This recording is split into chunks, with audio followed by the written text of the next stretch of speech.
Wing Chun is part of the Jeet Kune Do evolution. I think you have to have it to understand Jeet Kune Do.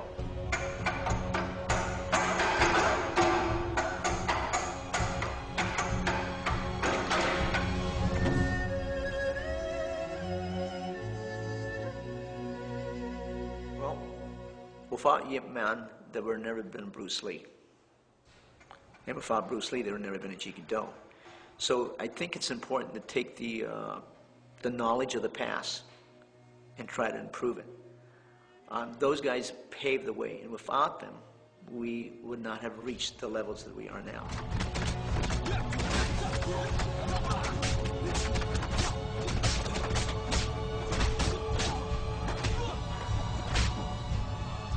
Each pioneer adds to the knowledge that we have now.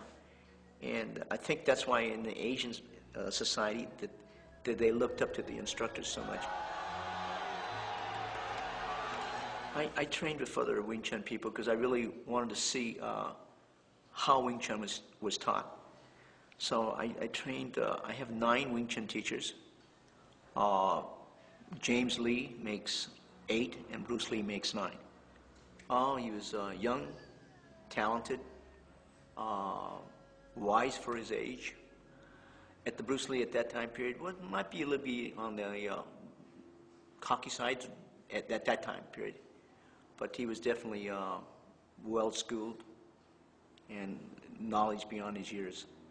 He had a high respect for Yip Man, but I was told because he wasn't pure Chinese that sometimes he didn't want to teach Bruce Lee in front of students, so he assigned William Chung and Wang Chung Leong to teach him.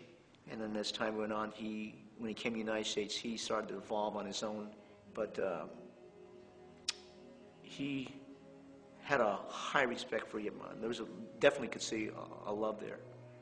He knew there was a certain range where Wing Chun worked very effectively, and he knew there was a certain range that Wing Chun didn't work. He says Wing Chun works real well in the bathroom. So he says, if you have a space of a football field and there might be as many as 3 or 4 or 5 people, then maybe another structure might work. So he had a system that worked on the outside where he can sort of hit and go. He developed a system what he calls Qizao without touching. He started to put what worked for him, and that became the structure of his personal Jeet Kune Do. But Wing Chun is still the core. You still start with that.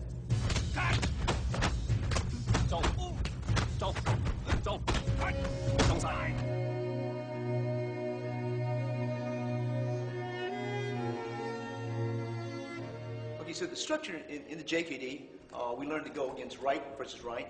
We learn to go against left versus left, and right versus his left, and left versus right.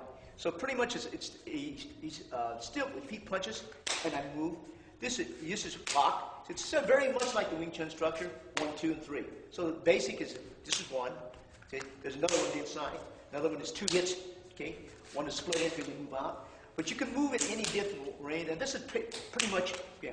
So usually, when he punches that hand, we hit. Okay, he shifts to the other side. You can do the same structure on that with the rear hand as you can the front hand.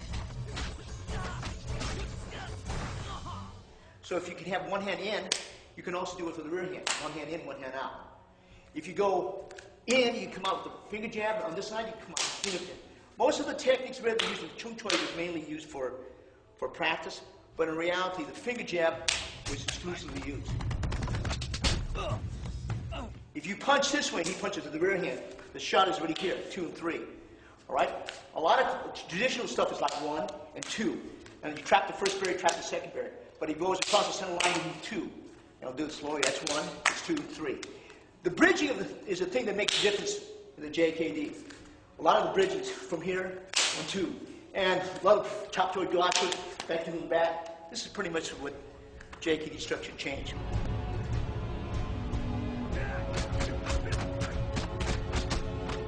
I have a Wing Chun teacher by the name of Sifu Francis Fong that has worked with me, and he comes in here regularly for the last 11 years giving us Wing Chun material. And I think it's knowing when that material is applicable and when it's not. But definitely it should be taught. That should be part of the education, the sensitivity you receive from Chizao. The trapping, I think, is very good. The short-range punching definitely should be taught, but I can't really agree that it would be the only system that you can use. But it could be a system that might throw a system out that's not used to that type of structure. I liked it, you know, and when you study something, sometimes you go away from it, and then you come back to it with new eyes. But definitely, I think it's a real great system.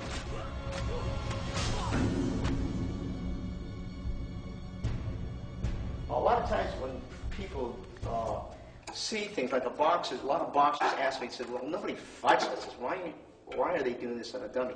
So that's a posture. It's a movement in time. It's a transitional movement. A lot of times, if I perform what we call a pak sao and the lop sao, sometimes he will trap my hand down like this. Okay? That's one way. And the other way is he'll trap it together. Now, this motion here is the third motion. When you teach, he'll turn or move in. Again, slow motion. This is 1, this is 2, this is 3, 4.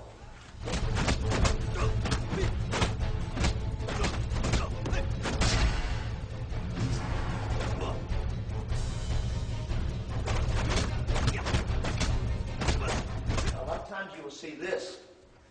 He'll put the foot like that. And people look at it and say, how do you spar with this? Kickboxer might look at that. This is for close quarter, and it's a movement in time. So when I trap his barrier and I come back, he'll come across, and you'll see the knee, his foot will jam in closer over here. See over here? And back.